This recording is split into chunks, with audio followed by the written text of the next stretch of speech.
Whoa. Now I'm going to get the feedback in the... You know what? I'll just take off the headphones. Here we go. Now I'm headphone free.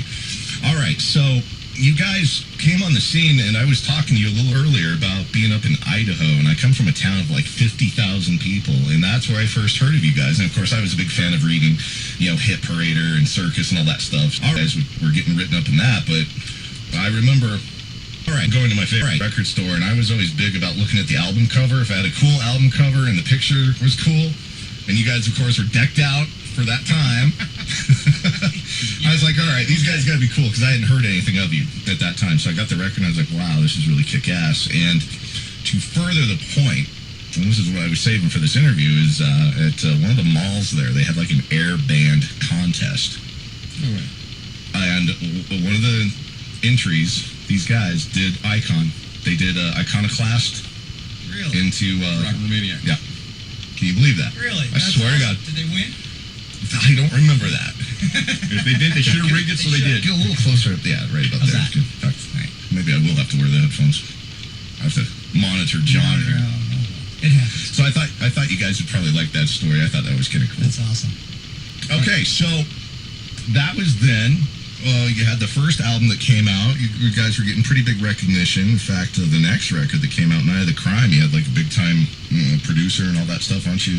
Yeah, it was Eddie Kramer produced that thing with us, and Ron Nevison mixed it.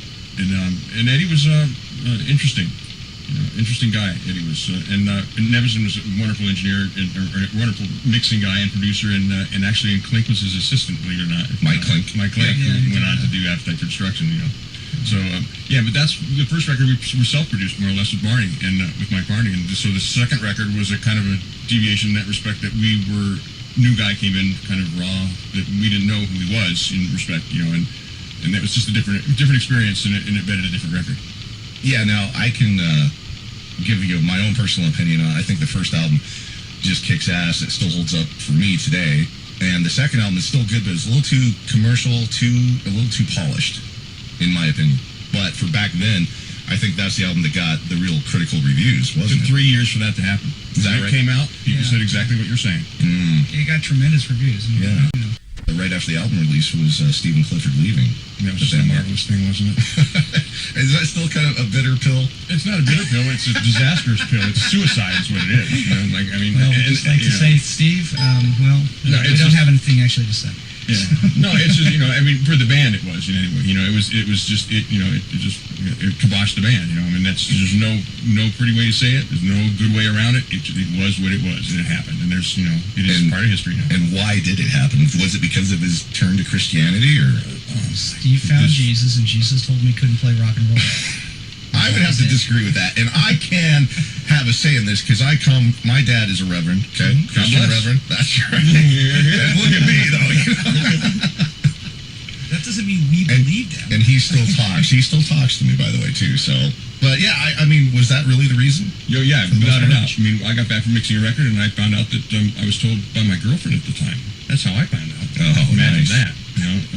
And then just distributing that information to John, et cetera. It's like it was. You're kidding, right? How do you, And it was, in fact, it was a true story. So it was an experience. It was something that he did. Something that he had to do. I can't tell you why. The inner workings of what made that happen. We were busy trying to finish our record. I was working with Nevison at the time, getting those mixes done so that we could get a record released in August, I think it was sometime, or in September. I came back to imagine my we had tours dismay. Up. Yeah, because I was going to say,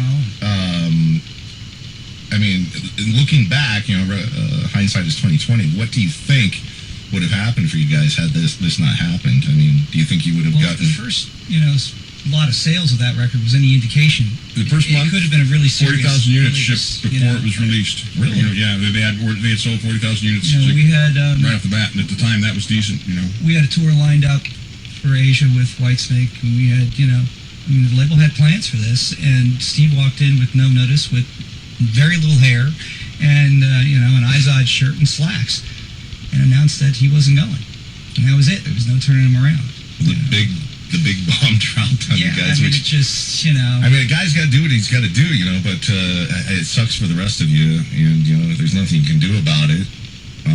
If you know, it would have been interesting if somebody, or you would have expected your friends to go, dude, I'm done with this. I'll give you 3 months. Right. I'm done with this. I'll give you 6 months. I'll give you 1 month. Yeah, that's true. You know, but that's it's history. You know, he's an individual. I can't change it. Can't undo it. It's not worth. Chip on your shoulder, not worth it. Life's too short. Well, I'm glad you guys at least feel that way. I mean, all right, enough of that stuff. Let's get to some of the music. Off of that first album, I asked you guys to pick a couple of your favorite tunes. Now, whose is this? Under My Gun. Oh, that would be mine. That would be you. It's a good choice, by the way. Yeah, What? John was pissed because he picked it too, but I was